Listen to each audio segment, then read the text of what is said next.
네, 여러분. 자, 이번 시간 유형자산 중에서 먼저 유형자산의 취득원가 중에서 정부 보조에 의한 취득의 경우에 그때의 취득원가에 대해서 살펴보겠습니다.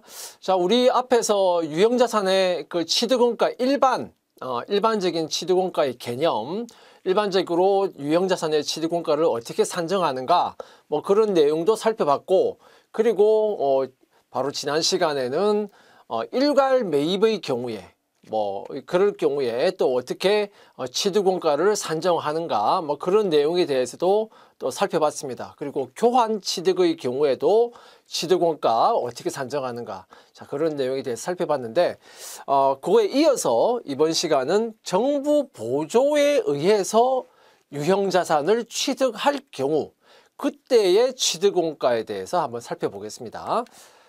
자, 그러면은 이제 정부 보조에 의해서 취득한다는 그 의미를 여러분들 조금 이제 생각을 해 보셔야 되는데, 자, 일반적으로 이제 우리가 유형자산이라고 하면 뭐 공장 그 건물이라든가 아니면 기계 설비라든가 뭐 그런 내용들을, 그런 유형자산을 의미하는 거죠. 이제 그런 것은 일반적으로 그 기업이 지속적으로 성장하기 위해서 필수적으로 필요한 그런 투자에 해당하는 내용들입니다. 그래서 정부에서 뭐 어떤 특정한 어떤 정부 정책에 의해서 어떤 산업을 지원하기 위해서 보조를 한다든가 하는 그런 경우가 많이 있어요. 자, 그렇게 정부가 어떤 지원을 위해서 보조를 할 때, 그러면 이제 정부에서 보조금을 지급할 거 아닙니까? 그 정부에서 보조한 그 보조금을 받고 그 보조금을 가지고 유형자산을 취득할 경우에 그때의 그 유형자산의 취득 원가를 말하는 겁니다. 자, 그러면 먼저 우리가 그때 그 정부 보조금이라고 하는데 그 정부 보조금을 한번 구분을 해 보겠습니다. 정부 보조금이라고 하면 크게 두 가지로 나누는데, 자산 관련한 보조금이 있고 그다음에 수익 관련한 보조금이 있습니다. 자, 자산 관련 보조금이라고 하는 것은 정부 지원의 요건을 충족하는 그 기업이 장기성 자산을 매입하거나 건설하거나 다른 방법으로 취득하여야 하는 그런 일차적인 조건이 있는 정부 보조금이에요. 그 정부가 보조를 하되 보조의 조건이 뭐냐? 그 기업이 장기성 자산을 매입하거나 건설하거나 하는 등등의 장기성 자산을 취득하여야 하는 조건이 있는 경우입니다. 그러니까 그 정부 보조금을 다른 용도로 쓰면 안 돼요. 그 장기성 자산을 매입하는데, 취득하는데 그 정부 보조금을 사용하여야 한다. 자, 1차적으로 그 조건이 붙어 있는 정부 보조금을 우리가 자산 관련 보조금이라고 합니다. 그리고 그 자산 관련 보조금에는 부수 조건으로 해당 자산의 유형 이나 또는 위치 또는 자산의 어떤 취득 기간 그리고 보유 기간을 제한할 수도 있습니다. 그 다음에 수익 관련 보조금이라고 하는 것은 이러한 자산 관련 보조금을 제외한 나머지 정부 보조금을 우리가 수익 관련 보조금이다, 이렇게 이제 이야기하는 겁니다. 이런 1차적인 이런 조건들 또는 이런 부수 조건이 붙어 있는 이런 조건들이 있는 정부 보조금을 제외한 나머지 보조, 그러니까 한마디로 그 기업이 운영하는 데 필요한 어떤 그런 보조를 해주는 그런 형태가 되겠습니다. 여기서 사실 우리가 집중적으로 사실 보는 것은 저 두 가지 중에서 자산 관련 보조금입니다. 자산 관련 보조금. 지금 우리가 유형자산의 취득 원가 테마에서 보고 있죠. 그러니까 정부 보조금도 결국은 그 둘 중에서는 자산 관련 보조금에 대해서 우리가 더 집중적으로 보게 되는 겁니다. 자, 자산 관련 보조금이라고 하는 것은 결국 정부 보조금 등을 받기 때문에 결국은 무상, 회사 입장에서는 정부 보조금으로 취득을 하게 되면 회사의 자원이 투입이 되지 않죠. 그러니까 결국은 무상으로 취득하는 꼴이 된다 이 말입니다. 또는 무상이 아니면 공정가치보다도 더 낮은 대가로 장기성 자산을 취득하게 되는 겁니다. 자, 예를 들면 자, 기계장치를 그 회사에서 기계장치를 120만 원에 취득을 하는데 그 중에 60만 원은 정부 보조를 받아서 취득한다 이겁니다. 그러면 결과적으로 회사에 자원이 투입되는 것은 얼마만 투입됩니까? 120만 원이 아니고 60만 원만 회사에 자원이 투입되는 것이고 나머지 60만 원은 정부 보조를 받게 되는 거죠. 그래서 기계장치를 120만 원에 취득하게 되는 겁니다. 자, 이럴 때 유형자산의 취득원가 그리고 그 취득원가에 이어서 이어서 나오는 회계 처리들 이 어떻게 되는가 이 부분을 우리가 여기서 배우게 되는 겁니다. 자, 자산 관련 보조금과 관련해서 이제 회계 처리를 하는 방법, 자산 관련 보조금을 받을 경우에 회계 처리를 하는 방법은 이제 크게 두 가지가 있습니다. 첫 번째는 이연 수익으로 표시하는 방법. 그래서 우리가 그냥 이연 수익으로 표시하는 방법이 있고, 두 번째는 자산의 장부 금액에서 차감 표시하는 방법, 자산 차감법. 자, 이렇게 두 가지가 있습니다. 크게 회계 처리하는 방법에는 두 가지가 있는데, 자, 이 이연수익으로 표시하는 방법, 이연수익법이라고 하는 것은 어떻게 한다는 거냐? 일단 보조금을 수령할 때는 이연수익이라는 부채 항목으로 처리합니다. 보조금을 받았을 때는 그 받은 보조금을 부채로 인식해요. 이연수익이라는 부채 항목으로 인식합니다. 자, 그리고 나서 이제 그 보조금을 가지고 자산을 취득하겠죠. 그러면 그 자산의 내용 연수에 걸쳐서 체계적인 기준으로 그 이윤수익을 이제 배분해서 나누어서 당기 손익으로 이제 인식을 하게 되는 겁니다. 결국은 뭡니까? 이 이연수익이라고 하는 것은 결국은 지금 당장 보조금을 받았다고 해서 지금 당장 그것을 수익으로 인식하는 게 아니고 나중에 결국은 자산을 취득하게 되니까 자산을 사용하는 그 사용기간, 내용연수에 걸쳐서 나누어서 나중에 인식하겠다 하는 방법이죠. 그래서 이연수익이라고 하는 것이고, 그리고 결국 이게 부채가 된다는 것은 결국은 나중에 인식할 수익을 지금 먼저 돈을 받았기 때문에 부채로 인식하는 거예요. 그러니까 나중에 인식할 수익을 지금 먼저 받았다. 여러분들 쉽게 설명하면 선수금이라고 하는 걸 생각해 보시면 됩니다. 선수금이라고 하는 거 한번 생각해 보세요. 선수금이 뭡니까? 선수금이라고 하는 것은 나하고 거래 상대방이 있어요. 그죠? 내가 A고 거래 상대방이 B다. 그런데 B로부터 돈을 먼저 받는 겁니다. 자, 내가 아직 어떤 제품이나 이런 제품을 내가 판매를 하지도 않았는데 돈부터 먼저 받아요.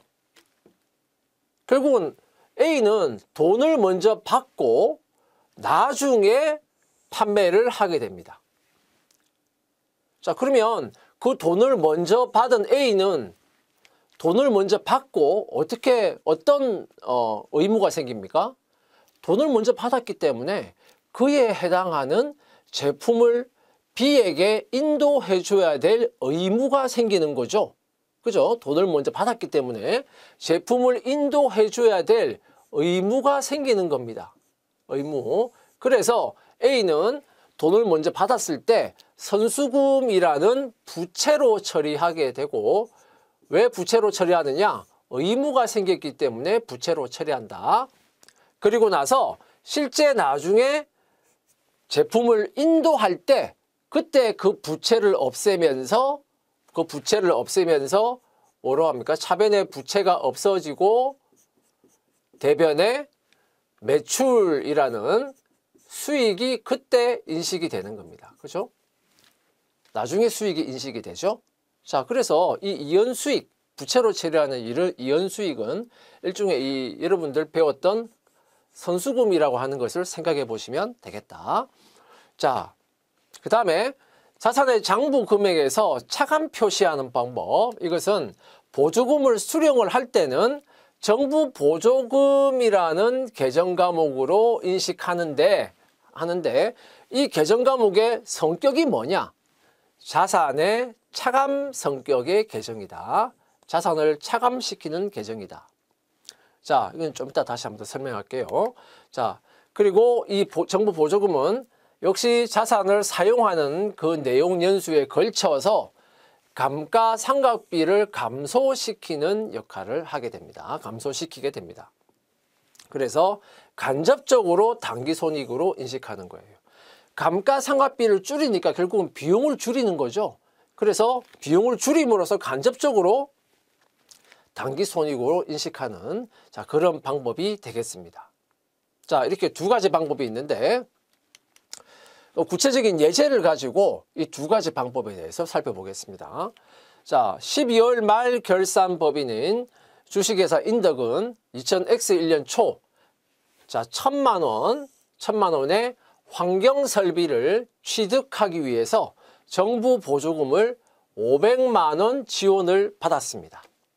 자, 결국은 전체 취득 원가는 1,000만 원인데 그 중에서 회사의 자원이 투입된 것은 500만 원이고 나머지 500만 원은 정부에서 보조금을 받아서 그것으로 취득하는 거죠.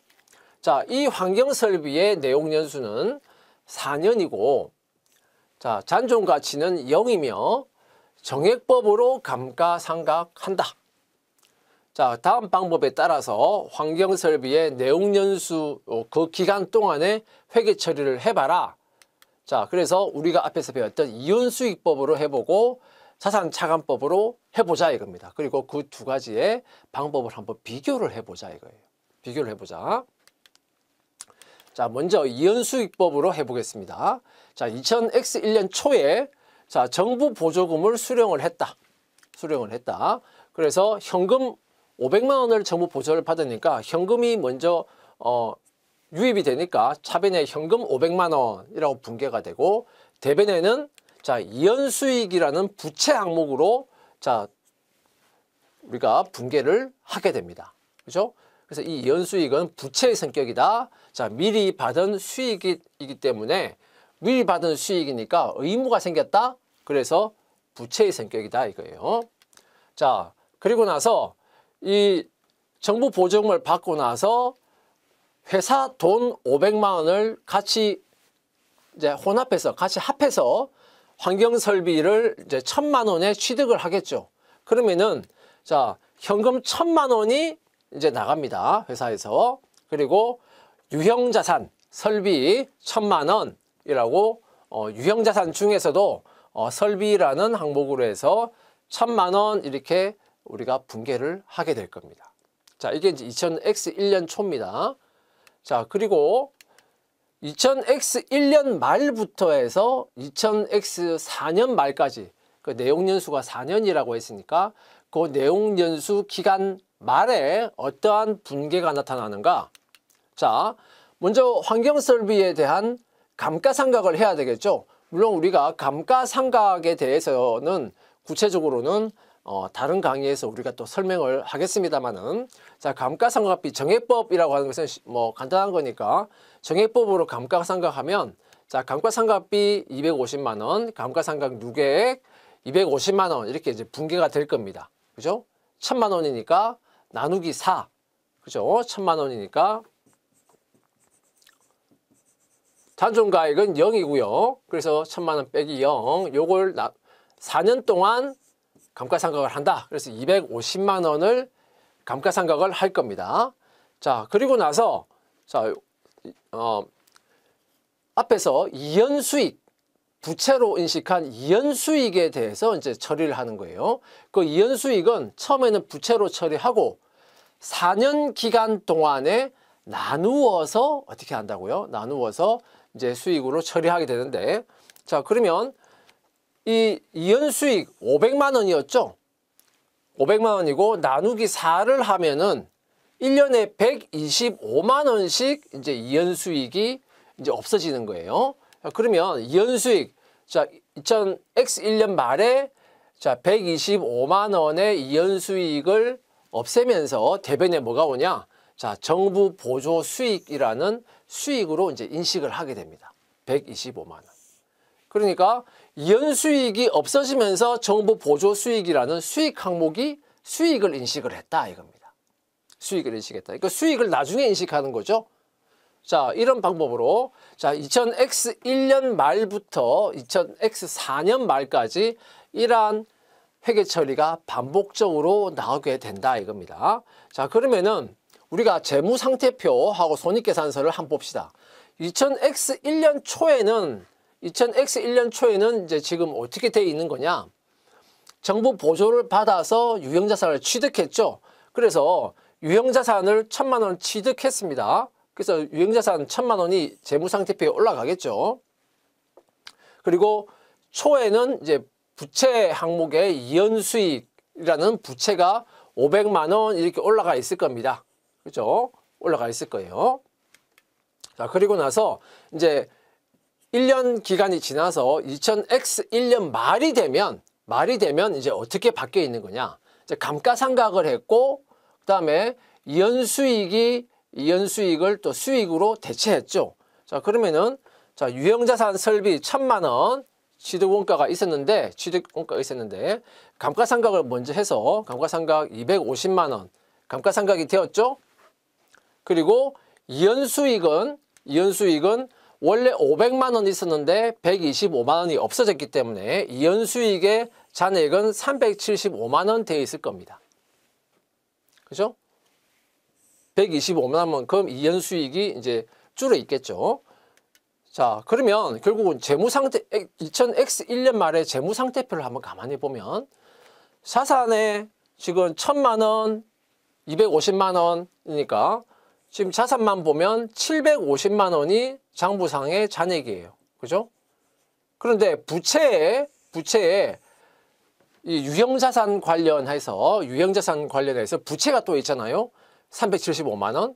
그럼 부채까지 고려한 순수한 장부상 금액은 얼마가 되어 있는 거냐? 375만 원이 되어 있는 겁니다. 그죠? 부채까지 고려한 순수한 유형자산의 장부상 금액이 375만 원 지금 되어 있는 거예요. 375만 원. 자, 기억해 두시고, 그 다음에 손익계산서를 보면 2000X1년 손익계산서에 자, 정부 보조 수익이라는 수익이 생겼죠. 얼마? 125만 원이라는 수익이 생겼고, 그 다음에 감가상각도 했죠. 250만 원의 감가상각도 했습니다.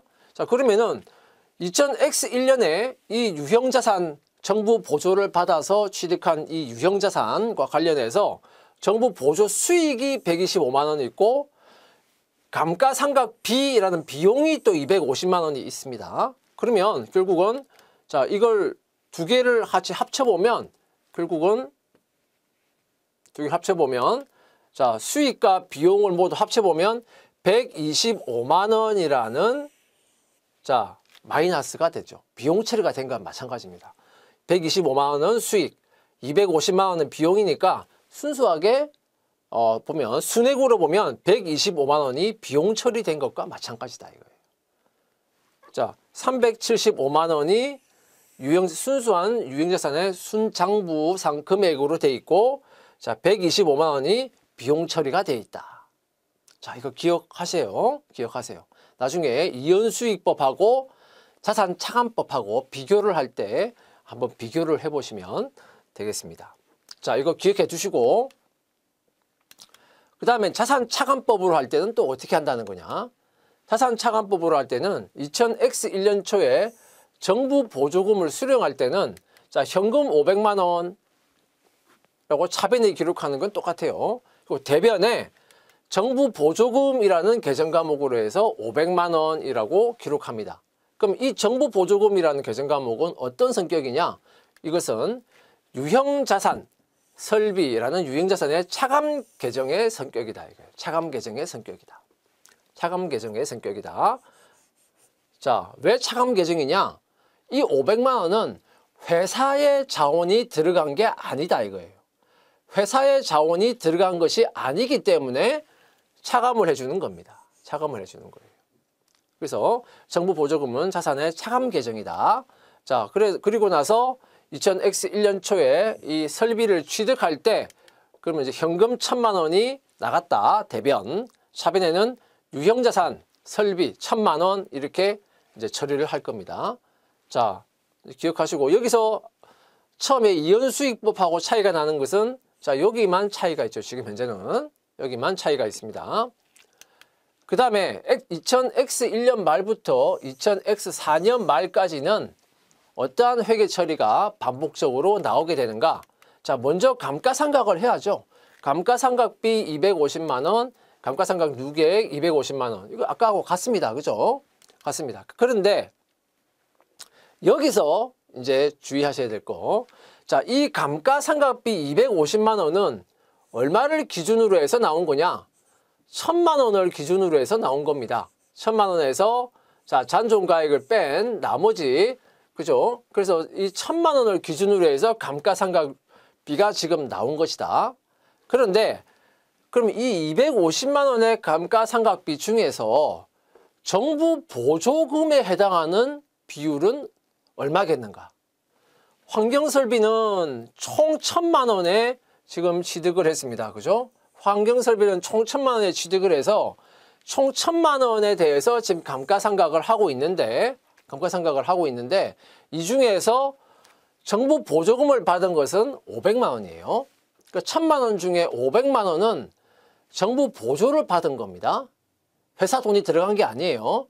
그래서 이 감가상각비 250만 원 중에 정부 보조금의 비율에 해당하는 것은 결국 125만 원이 정부 보조금에 해당하는 것이다. 그래서 이 125만 원은 바로 감가상각비 중 정부 보조금의 비율에 해당하는 금액이다. 그래서 이 금액은 회사 돈이 들어간 게 아니기 때문에 자, 감가상각비를 이제 없애줍니다. 감가상각비를 자, 125만 원이라는 감가상각비를 감가상각비라는 비용을 감소시키면서 그리고 정부 보조금 125만 원을 이제 내용연수에 걸쳐서 없애주는 거예요. 그래서 자, 차변에는 정부 보조금 125만 원이 없어지고 대신 감가상각비 125만 원을 감소시킨다 이겁니다. 이렇게 2000X1년부터 X4년 말까지 이러한 회계 처리가 나오게 됩니다. 자, 그러면 우리 자산차감법의 경우에는 재무상태표, 손익계산서에 어떻게 표시가 될까? 자, 2000X1년 초에는 유형자산 설비 1000만 원에 취득을 했는데 이 1000만 원 중에서 얼마는 500만 원은 회사 돈이 아니었죠. 그래서 여기에 정부 보조금 500만 원 해서 밑에 이렇게 마이너스 표시가 들어가는 겁니다. 정부 보조금이라는 개정 과목은 아까 봤지만 대변의 잔액이 생기는 거였죠. 대변 잔액이 생기는 거니까 자산하고는 이제 마이너스 관계에 있는 거예요.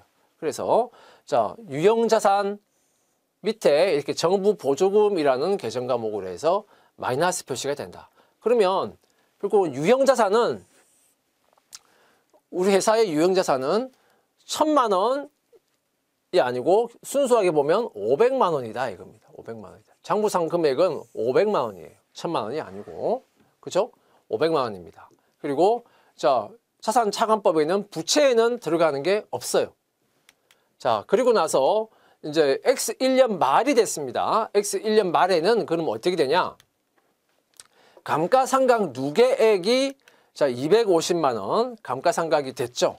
그것에 됐습니다. 250만 원. 그리고 자, 정부 보조금이 어떻게 됐어요? 원래 500만 원이었는데 125만 원만큼 줄었죠. 정부 보조금 잔액이. 그래서 375만 원이라는 잔액이 되어 있습니다. 375만 원 잔액이 되어 있어요. 그래서 유형자산 밑에 감가상각 누계액 정부 보조금이 이렇게 차례대로 마이너스 표시로 이렇게 들어가는 겁니다. 그래서 전체적으로 이제 유형자산의 전체적인 유형자산의 그 순수한 장부상 금액은 얼마로 되어 있냐? 자, 375만 원이다 이겁니다. 375만 원이다. 자, 우리 앞에서 이연수익법 앞에서 봤죠. 이연수익법하고 비교해 보면 어떻습니까? 자, 재무상태표에 표시되는 이 유형자산 순수한 장부상 금액이 아까 이연수익법에서도 375만 원이고 그리고 자산차감법에서도 375만 원이죠. 그렇죠? 자, 그렇게 이연수익법에서는 부채에 이렇게 표시가 되면서 375만 원 순장부가액이 375만 원이 됐었고 자산차감법에는 부채에 표시되는 게 아니라 자산 항목의 마이너스로 이렇게 표시가 되는 겁니다. 그것만 차이가 있는 거예요. 차이가 있는 거예요. 자, 그래서 갖고 그다음에 손익계산서를 보면 감가상각비가 원래 250만 원이었는데 정부 보조금 비율만큼 어떻게 됐어요? 감가상각비를 감소시켰죠. 그래서 감가상각비는 125만 원만 감가상각비라는 비용으로 이렇게 기록이 되는 겁니다. 기록이 되는 거예요. 그래서 요 비용으로 처리되는 금액은 125만 원인 겁니다. 자, 앞에 우리 이연수익법하고 비교해 보면 유형자산, 정부 보조금으로 취득한 유형자산이 순수한 장부상 금액이 375만 원이라는 거, 다음에 손익계산서에 비용으로 처리되는 것이 125만 원이라는 거. 자, 이 두 개를 보면 전체 당기 손익에 미치는 영향 125만 원. 그죠? 마이너스. 당기 손익에 미치는 영향 125만 원 마이너스. 그리고 순수한 유형자산 장부상 금액 375만 원. 이라고 하는 것은 이연수익법으로 하나, 자산차감법으로 하나 동일하다 이겁니다. 동일하다. 그러니까 자산 재무상태 변화 손익계산서에 미치는 영향은 두 방법으로 어떤 방법으로 하든 같다 이겁니다. 같다. 자, 그다음에 지금까지 우리가 자산 관련 보조금을 살펴봤고요.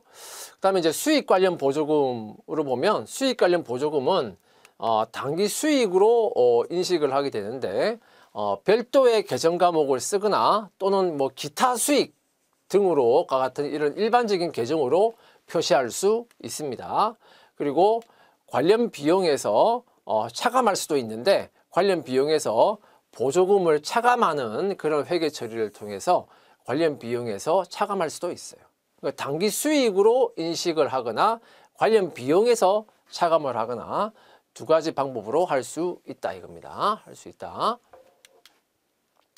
그 다음에 정부 보조금을 상환하게 될 경우, 일반적으로 정부 보조금은 보조를 받는 것이기 때문에 대출을 받는 게 아니죠.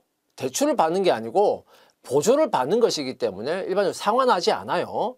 그런데 상환 의무가 발생하게 되었다 이겁니다. 어떤 여러 가지 이유가 있을 수 있겠죠. 여러 가지 이유가 있을 수 있는데 예를 들면 기업이 그 정부 보조를 받는 어떤 그런 전제 조건이 있는데 그 전제 조건을 어떤 위배를 했다든지 등등을 통해서 상환 의무가 발생하게 되었을 경우입니다. 이 경우는 상환 의무가 발생하게 된 보조금은 회계 추정의 변경으로 이제 처리하게 되는데, 자, 이 수익 관련 보조금의 상환에서는 보조금과 관련해서 인식되어 있는 미삼각된 이연 계정에 일단 먼저 적용을 시키고, 그 다음에 그 이연 계정을 초과하거나 또는 이연 계정이 없는 경우에는 즉시 당기 손익으로 인식을 하게 됩니다. 상환할 때는. 그 다음에 자산 관련 보조금을 상환하게 될 경우에는 그 상환 금액만큼 자산의 장부 금액을 증가시키거나, 우리가 원래 정부 보조를 받았을 때는 우리 앞에서도 봤지만 정부 보조를 받은 것만큼 그에 해당하는 자산의 장부상 금액이 감소가 됐죠. 왜냐하면 내 돈으로 산 게 아니니까 장부상으로는 그 금액만큼 자산의 금액이 감소가 돼 있었습니다. 근데 그걸 이제 상환하게 되니까 그에 해당하는 것만큼 자산의 장부상 금액을 증가를 시키거나 아니면 이연수익이라는 부채를 차감해서 부채를 줄인다. 자, 그리고 보조금이 없었더라면 현재까지 당기손익으로 인식했어야 하는 추가적인 감가상각비 또는 감가상각 유계액은 즉시 당기손익으로 이제 인식을 하게 됩니다. 자, 이렇게 정부 보조금의 상환 의무가 발생하게 됐을 때 어떻게 처리하는가 부분도 봤습니다. 자, 그러면 이제 우리가 취득원가에서 정부 보조를 받았을 때의 유형자산의 취득원가까지 이제 살펴봤습니다. 자, 그러면 이제 우리가 유형자산의 취득원가와 관련한 부분은 이제 다 살펴봤고요. 그 다음에 이 유형자산의 이제 취득 이후에 지출이 있을 경우, 즉 이제 후속 원가에 대해서 살펴보겠습니다. 자, 이제부터는 취득 원가와 관련된 부분은 이제 다 봤습니다. 다 봤고 취득 이후입니다. 취득 이후라는 것은 결국은 사용 단계에 들어가서 이 말이죠. 자, 그때의 어떤 그 유형자산에 대한 지출이 있을 경우, 즉 후속 원가에 대해서 어떻게 처리하는 것이냐. 자, 그 부분을 한번 살펴보겠습니다. 자, 후속 원가의 개념 그리고 종류를 보겠는데요. 자, 유형자산이라고 하는 것은 장기간에 걸쳐서 사용하는 자산입니다. 장기간에 걸쳐서 사용하는 자산이에요. 자, 그래서 이 취득을 한 이후에 장기간 사용하다 보니까 취득한 이후에도 계속적인 지출이 발생할 수 있습니다. 있는데 대표적으로 이 계속적인 지출이 발생할 수 있는데 대표적으로 발생하는 게 이제 수익적 지출이냐 또는 자본적 지출이냐, 크게 보면 이제 이렇게 두 가지가 있는데요. 자, 여기서 이제 자본적 지출이라고 하는 것은 그 지출이 자산성이 있다는 겁니다. 자산성이 있다는 것은 여러분들 자산이라고 하는 것은 기본적으로 뭐였습니까? 자산이라고 하는 것은 자, 미래의 경제적인 효익이 있을 때, 그것을 우리가 자산으로 처리하게 됩니다. 자, 그러니까 이 지출을 했는데 이 지출로 인한 효익이 미래에 계속적으로 그 효익이 우리 회사에 들어올 수 있다.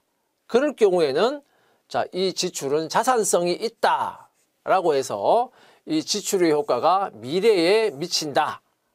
자산성이 있다. 이렇게 말하는 거고, 그러한 자산성이 있는 지출을 우리가 자본적 지출 이렇게 말하게 됩니다. 그래서 이것은 자산성이 있기 때문에 한마디로 자산으로 처리하게 되는 거예요. 그래서 이것은 해당 유형자산 계정의 가산에서 유형자산을 더 늘려주는 방식이 되는 겁니다. 자산이 더 늘어나는 거예요. 이 지출로 인해서. 자, 그래서 자산이 더 늘어나니까 결국은 미래에 감가상각비가 더 증가하게 되겠죠. 미래의 기간 동안에 감가상각비로 처리하게 된다. 자, 그 다음에 수익적 지출이라고 하는 것은 한마디로 자산성이 없는 경우입니다. 자산성이 없다. 결국은 자산성이 없다는 것은 이 지출의 효과가 미래에 미치지 못하고 당해 연도에 한정될 경우에 말하는 겁니다. 지출의 효과가 딱 단기간 동안에 지출의 효과가 있고 그 지출의 효과가 그 이후의 기간까지는 미치지 않는다 하는 것을 말하는 거예요. 자, 이렇게 자산성이 없는 경우에는 미래에 효익이 미치지 않으니까 그냥 그 지출 연도의 단기 비용으로 그냥 처리하게 되는 겁니다. 그게 이제 수익적 지출이라고 하는 겁니다. 자, 크게 보면 자, 이렇게 두 가지로 나눌 수 있는데요. 조금 더 우리가 세분화해서 보겠습니다. 자, 이제 예시를 보면 예를 들어서 유형자산을 미래에 장기간 사용하게 될 때 일상적으로 수선을 하거나 또는 유지하거나 하는 과정에서 어떤 지출이 있을 수 있어요. 그래서 그런 과정에서 발생하는 원가가 있다면 그건 어떻게 처리할 것인가? 그 원가는 그냥 단기 비용으로, 수선비라는 단기 비용으로 그냥 처리하는 겁니다. 일상적인 수선의 경우에는.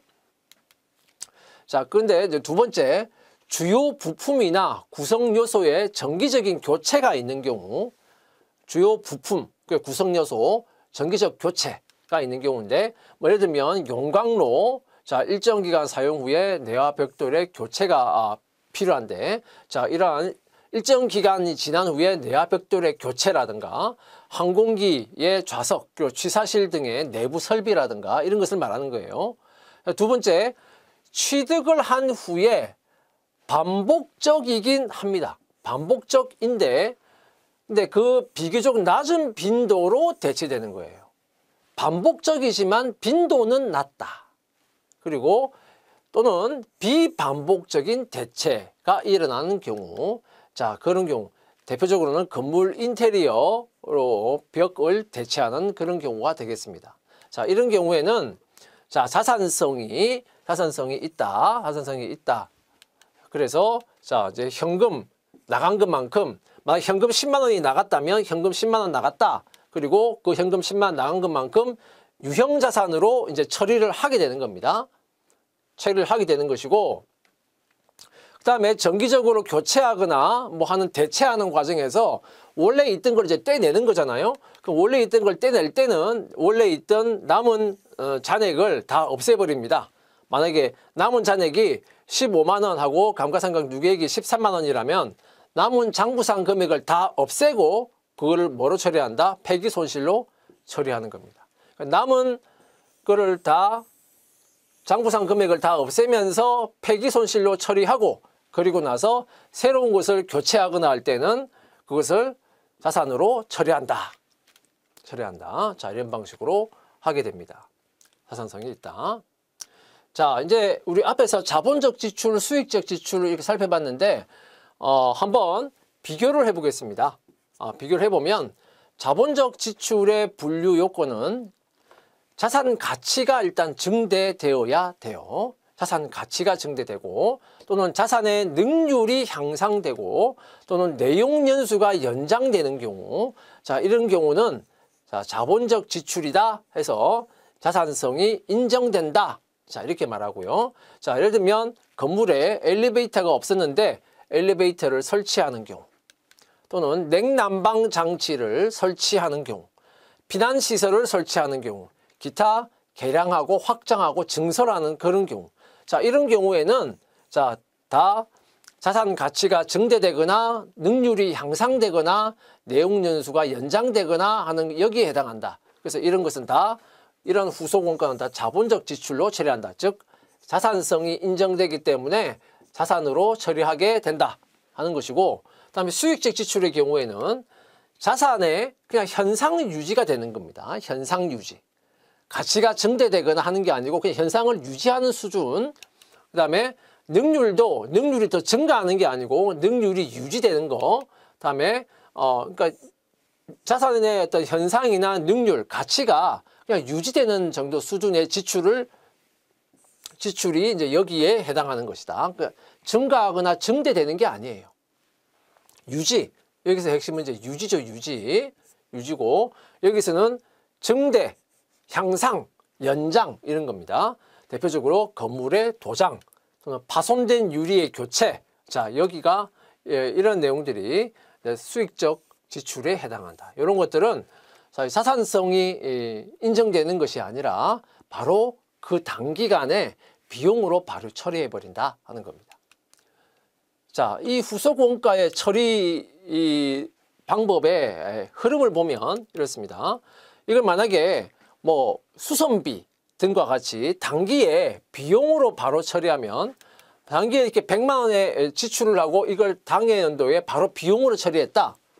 그러면 이걸 바로 비용으로 처리하고 다음 연도에는 영향이 없는 거 아니에요? 이 지출의 영향이 딱 요 1차 연도까지만 지출에 영향이 있고 나머지 기간에는 그 지출에 영향이 없기 때문에 그냥 단기에 그냥 비용으로 바로 처리해 버리는 것이고, 다음에 자산으로 처리한다는 것은 만약에 이 100만 원을 해당 연도에 자산으로 만약에 처리했다. 지출을 했는데 이것을 자산으로 처리했다면 100만 원의 자산으로 처리하고 나서 그만큼은 자산의 가치가 증대됐겠죠. 그러면 그에 해당하는 이 내용연수 기간 동안에 이 자산을 당연히 사용하게 되고 그 사용으로 인해서 추가적인 수익이 또 생기게 되겠죠. 그죠? 그래서 그 기간 동안에 감가상각비로 비용 처리하게 됩니다. 그래서 예를 들면 5년 기간이 5년이라면 1년에 만약에 정액법으로 한다면 20만 원씩 이렇게 감가상각비로 처리하게 되는 거예요. 감가상각비로. 그래서 여기에 당해 연도에 추가적으로 발생하는 수익하고 이 감가상각비하고가 어떻게 돼요? 서로 매칭이 되게 대응이 되도록 그렇게 처리를 감가상각비로 처리를 하게 된다 이겁니다. 그래서 그렇게 함으로써 수익과 비용을 대응을 시킨다 이겁니다. 수익과 비용을 대응을 시킨다.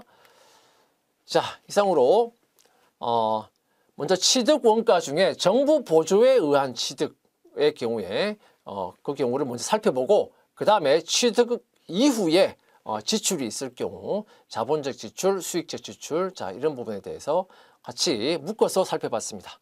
자, 여러분 수고하셨습니다.